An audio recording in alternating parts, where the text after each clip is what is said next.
Hello guys, welcome back to my channel. I know मी बऱ्याच दिवसांनी व्हिडिओ टाकते आहे.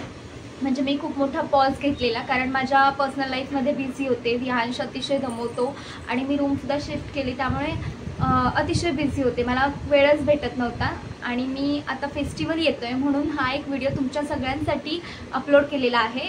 मी याच्यामध्ये एकदम ग्लॅम मेकअप घरच्या घरी कसा करायचा हे तुम्हाला दाखवलेलं आहे. तर प्लीज व्हिडिओ शेवटपर्यंत नक्की बघा आणि तुम्हाला काही वाटलं तर कमेंट बॉक्समध्ये नक्की सांगा, कारण मी आता सध्या बिझी असते त्यामुळे व्हिडिओ मला बनवायला जमत नाहीत. पण तुमचे कमेंट्स आले तर मी लवकरात लवकर व्हिडिओ तुमच्यापर्यंत आणण्याचा प्रयत्न करेन.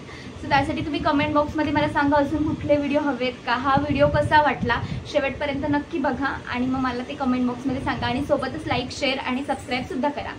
तर चला आपण व्हिडिओला सुरुवात करूया. सगळ्यात आधी मी मॉइश्चरायझर यूज करणार आहे. तुम्ही तुमच्या skin type according moisturiser choice करायचं आहे. तर सीटीएम कधीच स्किप करायचं नाही. मी क्लिन्झिंग आणि टोनिंग करून घेतलं आहे आणि तुम्हाला मॉइश्चरायझिंगपासून पुढे दाखवते. तर मॉइश्चरायझर चांगला सगळीकडे लावून झाला की सेकंड स्टेप मी सिरम यूज करणार आहे. सिरमसुद्धा तुम्ही स्किप नका करू, याने हायड्रेशन खूप चांगलं भेटतं आणि ह्याने फेसला चांगली मसाज द्यायची आहे. आता मी इथे प्रायमर यूज केला आहे, पण माझ्याकडून ही क्लिप चुकून कट झाली आहे, सो मी ते ॲड नाही करू शकले. पण तुम्ही प्रायमर अजिबात मिस करू नका, त्याशिवाय आपला मेकअप लॉंग लास्टिंग राहत नाही. तर मी सिरमचा यूज केल्यानंतर प्रायमर यूज केला आहे, पण इथे दाखवलं नाही आहे. याच्यानंतर नेक्स्ट मी कन्सिलर घेते. माझ्या फेसवरती जास्त अनइवन स्किन नाही आहे किंवा ब्लॅक स्पॉट्स वगैरे नाही आहेत, त्यामुळे मी कलर करेक्टर स्किप केलं आहे. पण ते जर तुम्हाला असतील तर तुम्ही कलर करेक्टर यूज करा आणि त्याचा यूज कसा आहे हे मी माझ्या शॉर्ट व्हिडिओमध्ये सुद्धा दाखवलेलं आहे. तिथे मी कन्सिलर लावून घेतलेला आहे आणि ब्युटी ब्लेंडरने ब्लेंड करते. तर तुम्ही नेहमी लक्षात ठेवा, ब्युटी ब्लेंडर हा जास्त ड्राय किंवा अजिबात जास्त वेट नसला पाहिजे. तो सेमी वेट असायला पाहिजे. तर मी ब्युटी ब्लेंडरने हे चांगलं ब्लेंड केलं आहे आणि नेक्स्ट फाउंडेशन लावणार आहे. तर फाउंडेशनसाठी माझ्याकडे परफेक्ट मॅचिंग असा शेड नव्हता, त्यामुळे मी 2 शेड मिक्स केलेत आणि माझ्या स्किन टोन अकॉर्डिंग तो मॅच केला आहे. कारण स्किन टोन जेवढं आपण बघू तेवढंच अंडर टोनसुद्धा बघितलं पाहिजे, नाहीतर मग काही काळाने आपला मेकअप ग्रे वगैरे पडतो. सो ते परफेक्टली मॅच केलंच पाहिजे. आणि फाउंडेशन लावल्यानंतर मी हे प्रॉपरली ब्लेंड करून घेते. सगळीकडे लावायचं आहे, नेक रिजन वगैरे सगळीकडे पूर्ण चांगल्या प्रकारे लावून घ्यायचं आहे.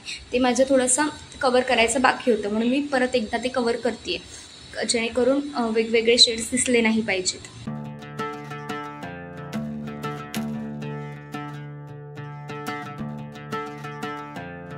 फाउंडेशन ब्लेंड झाल्यानंतर मी कॉम्पॅक्टने हे सगळं लॉक करणार आहे. तुम्ही ट्रान्सल्युसंट पावडर, बनाना पावडर असे मार्केटमध्ये खूप वेगवेगळे प्रकारचे पावडर्स भेटत असतात, ते सुद्धा यूज करू शकता. मी सध्या इथे कॉम्पॅक्ट यूज करते. आता जोपर्यंत बाकीचं सगळं सेट होतं तोपर्यंत मी सगळ्यात आधी आय मेकअप करून घेणार आहे.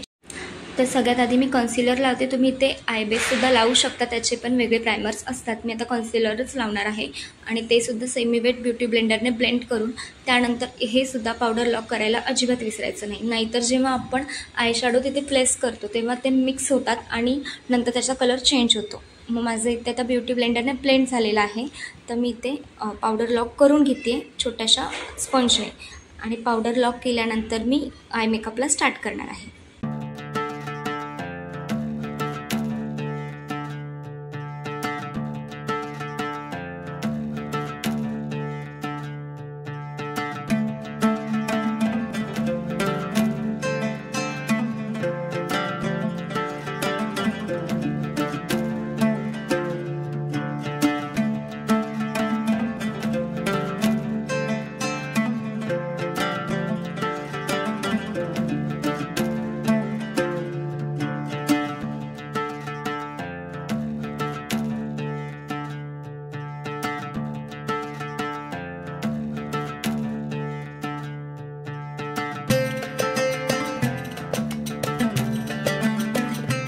आयशॅडो माझे दोन्ही साईडला लावून झालेत. मी लोअर लॅशला थोडंसं ब्लॅक कलरचा आयशॅडो लावते.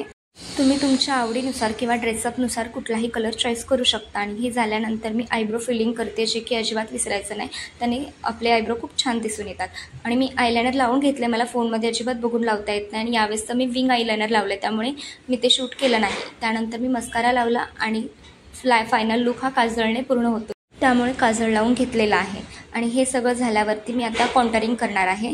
तर मी माझ्या शेप कट्स अकॉर्डिंग म्हणजे आपला फेस शेप जो आहे त्या अकॉर्डिंग आपण कॉन्टरिंग करायचं असतं. मी माझ्या ह्याला लाईट कॉन्टरिंग करणार आहे कारण फेस्टिव्ह लुक आहे, एवढा काय मला हाय लुक द्यायचा नाही.